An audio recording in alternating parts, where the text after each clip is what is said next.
Hi everyone, Connie Pretula, certified nutritional practitioner. I'm also known as the Menopause Navigator, and I'm trained in holistic nutrition. And today I'm going to talk about vitamin C.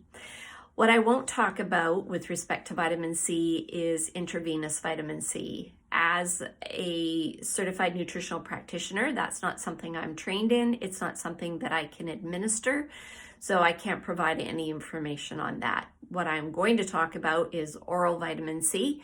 So that would be vitamin C either in a capsule, in a powder, and there's also another type of vitamin C out there called liposomal vitamin C. So I'll talk about that as well too. So vitamin C, what is it? It's known as an antioxidant, and it's been known as an antioxidant for many years. And there's a number of different supplements that are antioxidants. Vitamin C is one of them. Can vitamin C help you when you get a cold? Studies have shown that vitamin C administered when you get the cold basically has no benefit. Now, I know people who have taken high levels of vitamin C when they feel the effects of a cold coming on, and they take enough to the point of loose bowels or almost to a point of diarrhea. So you're taking fairly large amounts, 2,000, 3,000, 5,000 milligrams of vitamin C to get to that level of actually causing a very loose stool or a loose bowel. Once you hit that point of a loose bowel, then you don't go any higher with respect to the amount of vitamin C that you're taking to get to that point. Now, people who have done that have felt that their cold, that they were able to stave off the cold, that it didn't take hold in their body. I've actually never done that myself. So I can't say, does it work? Does it not work? I can only go by what other people have told me that have done it, and they've felt that it has been beneficial. Now, there are studies to show that people who take vitamin C on a regular basis, it might not stop them from getting a cold, but it does reduce the duration of their cold. So, it is a proven antioxidant. So it is, in some ways, it is helping our immune system. It is helping our natural immune defenses, which would be, the various white blood cells that help with, killing off those pathogens when they do come into our body. Now, some of the other things with respect to vitamin C and what it's beneficial for. Smokers, anybody who is a smoker, you are subject to higher levels of lead in your body. There are studies to show that vitamin C actually does reduce the amount of lead that's actually absorbed by your body. They don't know exactly how it's done, how the body or how the vitamin C helps the body reduce the amount of lead that's actually absorbed in the body, but there is a benefit there. So if you're a smoker, there would be a benefit for you taking vitamin C. Also with athletes, anybody who's exercising on a regular basis, doing a fairly, aggressive exercise, whether it be, spending time in the gym lifting weights, whether it be people who are running on a regular basis, anybody who's exercising on a regular basis and exercising at a fairly good intensity. There is evidence to show that the vitamin C helps to reduce the exercise-induced cortisol. And that's, of course, just a very natural process, right? When we're putting our body through a lot of physical stress, our cortisol is going to increase. So vitamin C helps to reduce those levels of cortisol. Cortisol, of course, is good for our body in certain amounts. It can be an anti-inflammatory itself, but we all know in these days, just life in general, and I'm not talking about just because of COVID-19, but life in general is very stressful for a lot of people. So our cortisol levels are higher. If they get too high, then it starts to have negative effects. So that's where taking something like vitamin C as an antioxidant to reduce those effects of cortisol would be very beneficial. Vitamin C also, there are studies to show that in some people, really high levels of vitamin C can actually cause kidney stones. So if you are a little more subject to kidney stones, you'll want to watch your levels of vitamin C. And they're saying even levels of, 1,000 milligrams in some people could cause kidney stones. So it's just something that you want to be aware of. Vitamin C is also beneficial for our skin. It helps to improve collagen production in our skin. So, not just for our skin on the outside, that's what we always think about, or most of us do, but, collagen is really important for all of our connective tissues within our bodies. So, that can be with things like ligaments and, our muscle structure, our cell structure. I mean, cells, they have, they're a part of our connective tissue. So collagen is just very beneficial for our body overall. And especially as we age. Our body doesn't produce as much collagen, so taking vitamin C and helping with that collagen production is definitely going to be beneficial for us. Vitamin C also helps with iron absorption. Here's the interesting thing is that with iron absorption, a lot of people have always been told to take it with orange juice, and it's actually better absorbed when you take it with lime. So if you're taking iron and you want to make sure that your body is going to have the best opportunity to absorb the iron, take it with a bit of water with some fresh lime squeezed into it, and then it's going to absorb better that way. Now, what's most beneficial with respect to supplementation? And I'll talk about food in a second. As I mentioned, there's different types of vitamin C. There's vitamin C in capsules, there's powdered vitamin C, and there's the liposomal vitamin C. What is the best? I took a look to see whether there were studies on liposomal vitamin C, and what is that? Liposomal vitamin C just means that the vitamin C has been encapsulated in a little fat molecule. And there is a couple of studies out there, but they're not very big studies. They're small.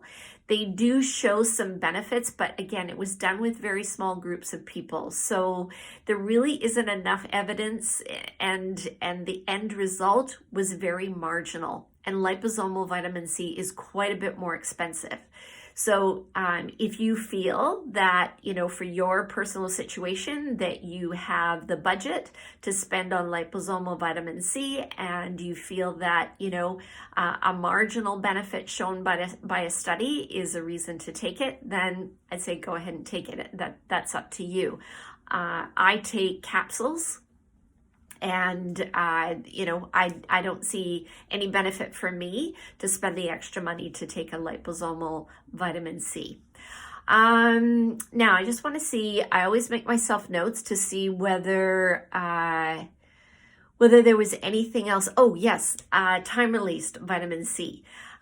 There's absolutely no benefit to taking time-released vitamin C. In fact, it's less effective than regular vitamin C. So I haven't checked it out lately. I don't know if time-release vitamin C is more expensive than regular vitamin C, but absolutely no benefit. In fact, less effective than the capsules of vitamin C. So there you go on that one. Now, let's talk about food. Can you get your vitamin C from food? Absolutely, you can.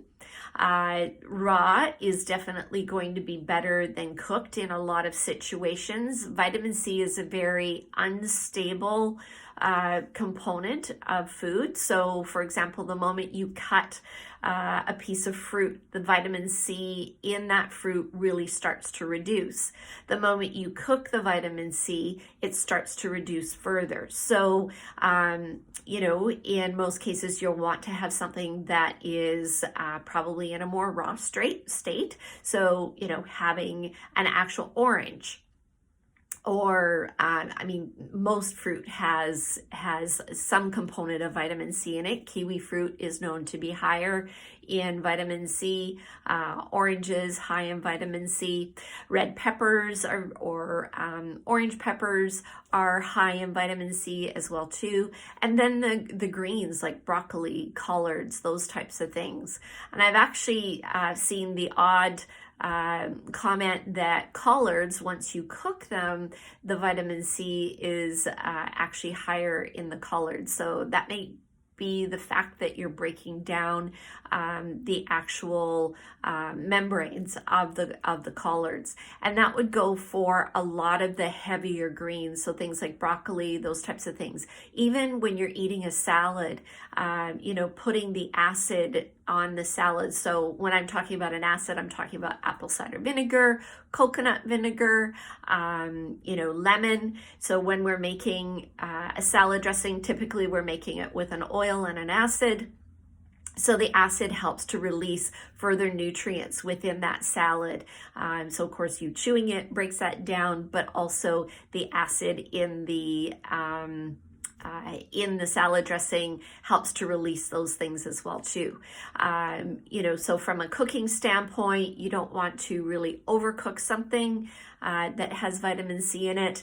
And that's actually an interesting story with orange juice, with vitamin C being very unstable. When they make orange juice, they have to pasteurize it to kill any pathogens.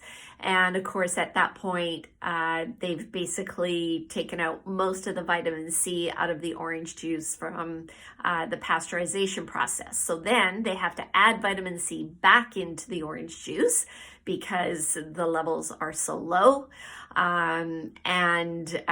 There's a whole story behind that as well too with orange juice. And even when they're pasteurizing it, it even reduces the smell of the orange juice. So they have to add in esters to bring up the smell. I think that's what they're called. I think they're called esters to bring up the smell, but basically they're perfuming the orange juice so that it smells like orange juice after it's been pasteurized. So I'm not a fan of orange juice.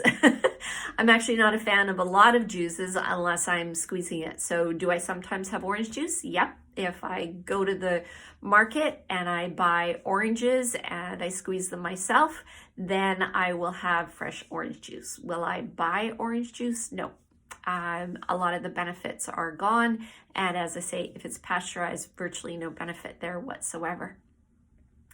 So, if you're eating a varied diet, if you're getting in a lot of fruits and vegetables, absolutely you can get enough vitamin C from your food. If you have a compromised immune system, then taking vitamin C definitely would help. And if you've watched my other videos, you know how I talk about as we age, our immune system isn't as strong as we age.